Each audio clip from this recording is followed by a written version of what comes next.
नमस्कार, श्री गुरुदेव. कशा आहात सगळे? मजेतनं? मी पण मस्त. तर तुम्ही पण देवघरातले सगळे देवघटी बसवतात का? किंवा मग तुम्ही 9 दिवस किंवा पूर्ण नवरात्रामध्ये आपल्या देवघरातल्या देवांना अंघोळ वगैरे घालत नाही का? तर हा व्हिडिओ तुमच्यासाठी आहे. व्हिडिओ पूर्ण नक्की बघा, म्हणजे तुमचे जे काही प्रश्न वगैरे असतील तर ते नक्कीच त्याचे उत्तर तुम्हाला या व्हिडिओमधून मी देण्याचा प्रयत्न करेल. तर बरेच लोक काय करतात, आपल्या म्हणजे देवघरामध्ये जेवढे पण देव आहेत तर ते घट बसवतात. तर तेव्हा सगळे देव एकसाथ घटी बसवतात, जेवढे पण देवघरामध्ये देव आहेत.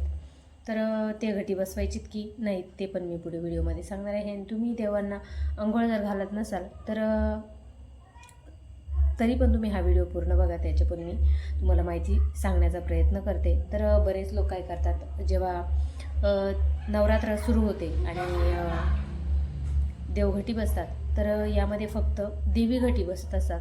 म्हणजे आपल्या कुलदैवत, जसं की महालक्ष्मी झाली असे, आणि महागौरी आणि अंबिका या देवी घटी बसत असतात. आणि आपल्या फक्त कुलदेवींचाच फोटो आपल्याला घट बसवतो तिथं ठेवायचा आहे. त्यांनाच फक्त आपल्याला नवरात्रामध्ये आंघोळ घालायची नाही. आणि तुमच्याकडे जर देवीचा टाक वगैरे असेल तर तो फक्त आपल्याला जिथं घट बसवतोय तिथं काढून ठेवायचं आहे. आणि त्यांचीच पूजा आपल्याला फक्त हळदी कुंकू अक्षता वाहून करायची आहे. त्यांना आपल्याला अंघोळ वगैरे घालायची नाही आहे. आणि बाकीची जी आहे आपल्या देवघरामध्ये मूर्ती, जसं की गणपती बाप्पा, शिवलिंग असतं, किंवा मग खंडोबाचा टाक असतो, त्याचबरोबर भैरोबाचा टाक असतो. आपल्या देवघरामध्ये अजून भरपूर साऱ्या अशा मूर्ती असतात. तर या सगळ्या मूर्ती आपल्याला देवघरामध्येच ठेवायच्या आणि त्यांना रोजची रोज पूजा करायची आहे. कारण आपण नवरात्रात देवीची पूजा करत असतो, फक्त देवीच घटी बसत असतात आणि त्या युद्ध वगैरे करत असतात. तर त्या विश्रांतीचा काळ असतो. तर त्यामुळं मग बऱ्याच ठिकाणी काय करतात, विड्याच्या पानावर देवीला विश्रांतीसाठी म्हणजे झोपून ठेवतात देवीचा टाक, आणि काही ठिकाणी मग ते उभेच ठेवतात. तर तुमच्याकडे कशी पद्धत आहे मला माहीत नाही. तुमच्याकडे जी पद्धत असेल तर ती तुम्ही फॉलो करा. जसं तुमच्या म्हणजे घरामध्ये मोठे लोक करतात तर तसं तुम्ही करू शकता. आणि जर तुमच्या म्हणजे घरामध्ये घट बसवत नसेल तर तुम्ही अखंड दीप वगैरे लावू शकता नवरात्रामध्ये आणि कुलदेवीची सेवा करू शकता. त्याचबरोबर तुम्ही या नवरात्राच्या 9 दिवसामध्ये तुम्ही दुर्गा सप्तशती पाठाचं सुद्धा पठण करू शकता.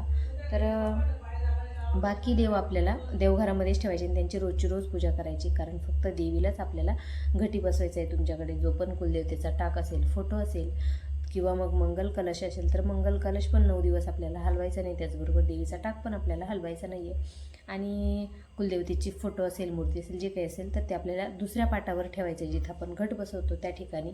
आणि त्यांची फक्त हळदी कुंकू अक्षता वाहून पूजा करायची. त्यांना म्हणजे पाणी वगैरे आंघोळ वगैरे घालायची नाही आपल्याला 9 दिवस, कारण ते घटी बसलेले असतात.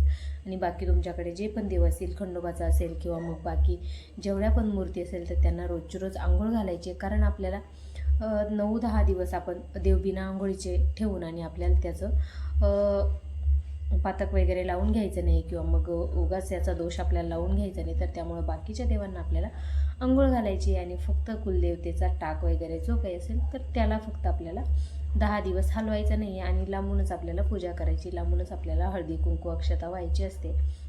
आणि जो मंगल कलश आहे तर तो देखील आपल्याला 10 दिवस हलवायचा नाही आहे, कारण तो पण कुलदेवतेचा असतो. तर त्यामुळं तो सुद्धा ठेवायचा आहे. आणि घट जर तुम्ही बसवत असाल तर घटासमोर अखंड दिवा लावायचा असतो आणि अखंड दिवा हा विझू द्यायचा नसतो.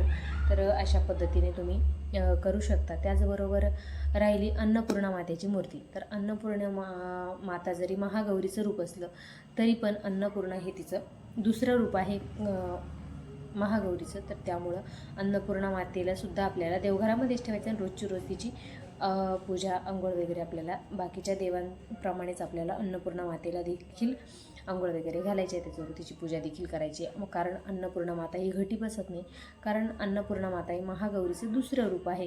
त्यामुळे आपल्याला जसं की गणपती बाप्पा, श्रीकृष्ण असेल, अन्नपूर्णा माता आणि बाकीचे इतरही देव असतात तर ते आपल्याला देवघरामध्येच ठेवून रोजची रोज जशी आपण पूजा करतो तशा पद्धतीने आपल्याला 10 दिवस म्हणजे नेहमीप्रमाणेच आपल्याला पूजा करायची आहे. आणि अन्नपूर्णा माता ही आपल्याला म्हणजे घट बसवले तिथं ठेवायची नाही किंवा मग त्यांना घटी बसवायचं नाही आहे. फक्त कुलदेवतेचा टाक वगैरे तुम्ही विड्याच्या पानावर ठेवू शकता आणि तुमच्याकडे जशी घट बसवण्याची पद्धत आहे तर तुम्ही तसे घट बसवू शकता. आणि जर तुमच्याकडे घट नसेल बसवत तर तुम्हाला होईल तितकी तुम्ही आई भगवतीची सेवा करू शकता. त्याचबरोबर तुम्ही अखंड दीप लावू शकता. त्याचबरोबर दुर्गा सप्तशतीचं पाठ करू शकता.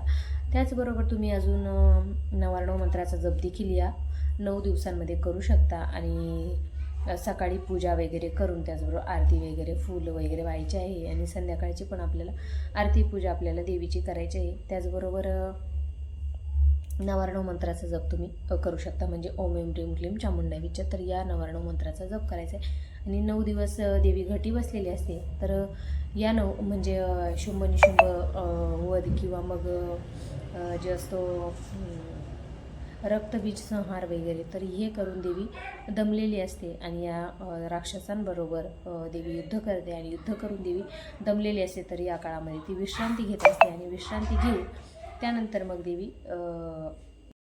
देवीला घंटानाद किंवा शंखनाद करून देवीला उठवायला जातं.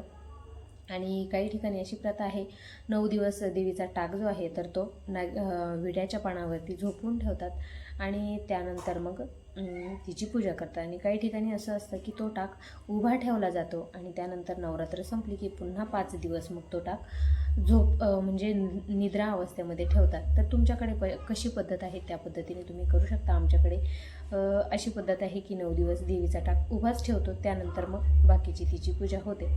तर तुमच्याकडे कसं आहे, तुमच्या घरातले मोठे जशा पद्धतीने पूजा करत असाल तशी तुम्ही नक्की करू शकता. आणि जेवढी होईल तेवढी तुम्ही आई भगवतीची सेवा या 9 दिवसामध्ये करायची आहे.